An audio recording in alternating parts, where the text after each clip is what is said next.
নমিনেশনের ব্যাপারে সিদ্ধান্ত সবসময় কম বেশি যা ছিল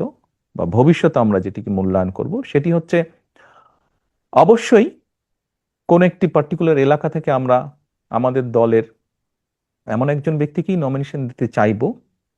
যে ওই এলাকার সমস্যা সম্পর্কে সচেতন আছে,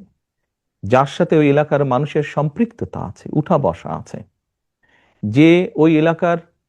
মানুষের সমস্যার সমাধান করতে সক্ষম, যে ওই এলাকার বিভিন্ন শ্রেণীর মানুষ,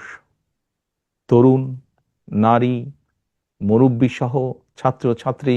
সবার সাথে যার একটা কমিউনিকেশন আছে, এই ধরনের মানুষকেই আমরা প্রায়োরিটি দিব। খুবই স্বাভাবিক।